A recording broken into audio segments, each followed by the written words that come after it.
Joan Myers Brown, 122531, Philadelphia, Pennsylvania. He was my gym teacher in high school, encouraged me to be joining her dance club, and once I joined the club, I just got involved permanently. Oh. Of course, you know, everybody's mom sent them to dancing school when they were little kids, but it wasn't my dream at that time. Well, I was in a school, West Philadelphia High School at that time. There was only 2 black people in my classroom. So being the only black person in the ballet club was like, okay, here I am again, you know. And at that time, I think of segregation, you just accepted this is what your life was, the way you lived, or this is how things were. I wasn't looking to make changes. I wasn't doing anything but trying to learn.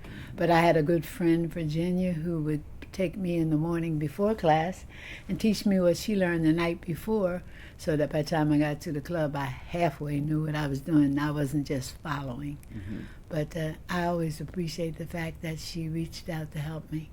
Mm-hmm. Because I went to all the schools in the city of Philadelphia, and they weren't taking black youngsters. Mm-hmm. But later on, I had the opportunity to study with Anthony Tudor. Actually, he was from England, but he was working in New York with ABT, and then they invited him to Philadelphia to teach. My girlfriend invited me to go with her, and I was able to take classes, again, being the only black person in the class.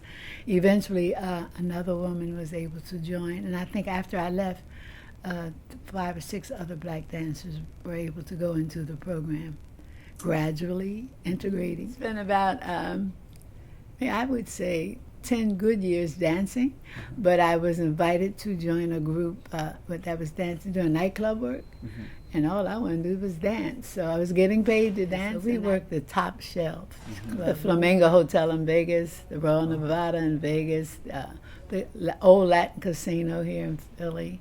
Yes, so we weren't working the neighborhood bars. And I think a lot of times I got a job because I was the girl who could toe dance. So I would always be put in point shoes. So, you know, I was someone that they could feature.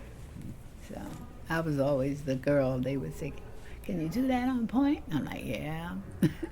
So that was an asset, the fact that I had all the ballet training. And a lot of girls I worked with were only tap dancers. And I danced with, and I was lucky I danced with major stars like Pearl Bailey, Sammy Davis, Cab Calloway, Billy Daniels. I always had a good job. But I did wake up one morning in 1960 and say, I don't want to do this anymore. That's when I said I'm going to start a dancing school.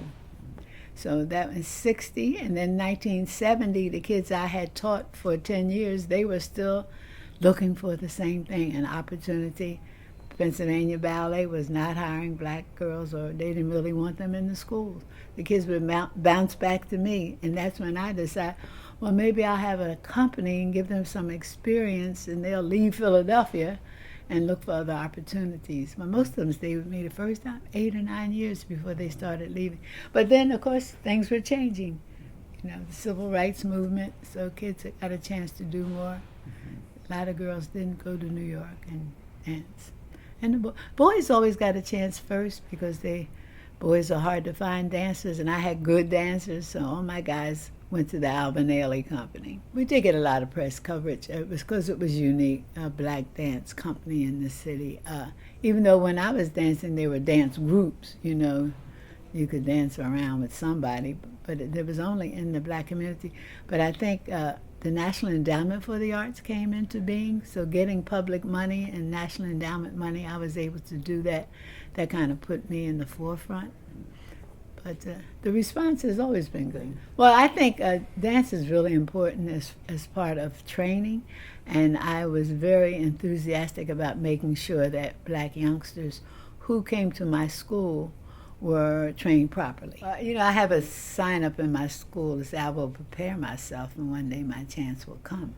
And I think you have to be at least ready if you're going to try to step into the roles. And I think I'm probably the only person in dance in the city of Philadelphia that has received one. You work in the arts. So when he presented it to me, he said, I read your book. And I'm like, I didn't even write that book. But it was a book about me. So it was quite, Herb Alpert was there with me, and so I was you know, had sitting beside him, always liked his music, so it was quite an honor. Quite a few people there, very important. It was 10 of us that got it that day. I hope I don't trip. I hope I don't trip, because we had to go up a few steps to get the award. And I was, you know, of course you're nervous, you know, in a room full of people. There must have been 500 cameras and people and press people there. And, you know, and here we are, okay.